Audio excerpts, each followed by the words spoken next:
So in this section, we're going to use the standard normal table. So if you remember, the standard normal curve has a mean, remember mu is population mean of 0, and a standard deviation, which is sigma, equal to 1. Remember, sigma is the population standard deviation. So if we draw a standard normal curve, 0 is at the center, and we have a standard deviation equal to 1.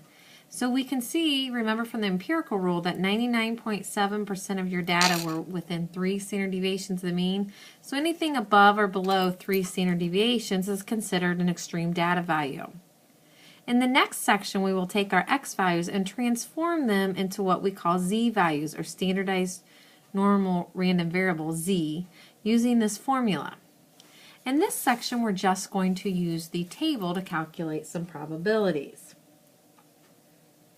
So if we are looking at the probability that z is less than or equal to negative 2.15, once you have a z value, the best thing to do is draw a picture, because the table gives us the area to the left. I'll show you that here in a second. But if negative, okay, so I always know that 0 is in the center of my standard normal curve.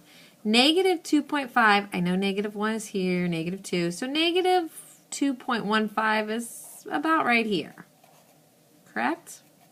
So less than, I'm going to shade the area under the curve that I'm looking for. So when you're looking for probabilities, you're actually looking for the area under the curve. Using calculus, we could integrate to find those areas, but we don't want to do that here. We're going to use our table. So looking at our table, we're going to look up negative 2.15. So negative 2.1 on our table, you can see negative 2.1 right here on the left-hand column. That gives us the tenths place value. To get our hundredths place value, we go across the top to 0.05. We look at where those intersect to get 0.0158. So for the z value of negative 2.15, it tells us this area to the left of that is 0.0158. So that is the probability that we're looking for. Okay? So what you have to remember is the table gives you the area to the left.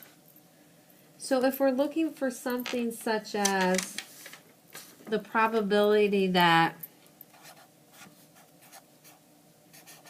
z is greater than or equal to 2.17, just make it a little bit different here. Draw your picture first. 0's in the center. So we have 1, 2. So 2.17 is right here. I'm looking for greater than. Greater than points to the right, so I'm looking for the area to the right here. If you have trouble with that, you know, less than points to the left, greater than points to the right.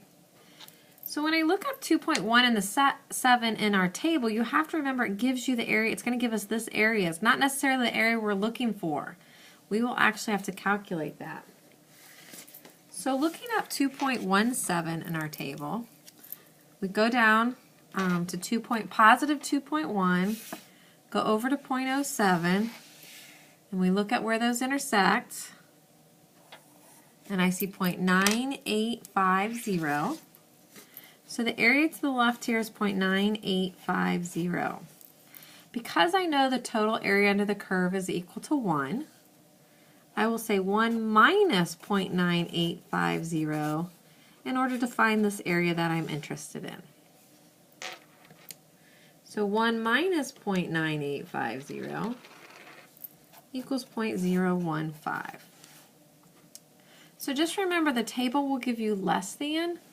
So if you're looking for greater than, you do have to use the complement of 1 minus what the table gives you. Another situation we can find with using the table is we're finding the probability of z being in between two numbers. So if we have negative 0.73 and 3.12, when we draw our picture here, got 0 in the middle, negative here's 1.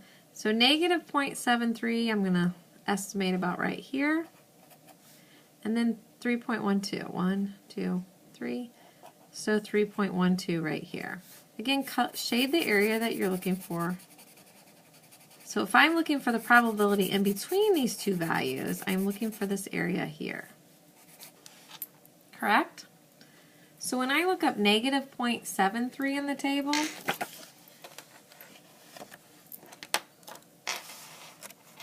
I go to negative 0.7, off the screen here, over across the top to 0.03.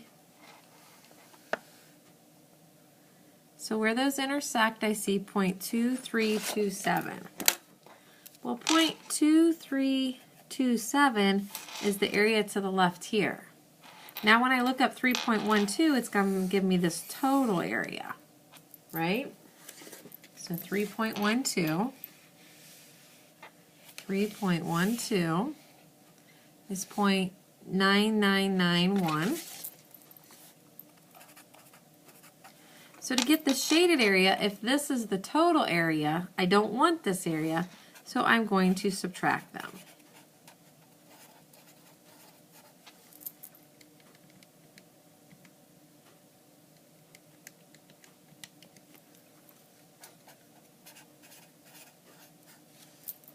So really 3 situations in using the table. You can have less than, where that's what you look up in the table. You can have greater than, which it's the complement, 1 minus what you look in the table. Or if you have between, you subtract the smaller from the larger.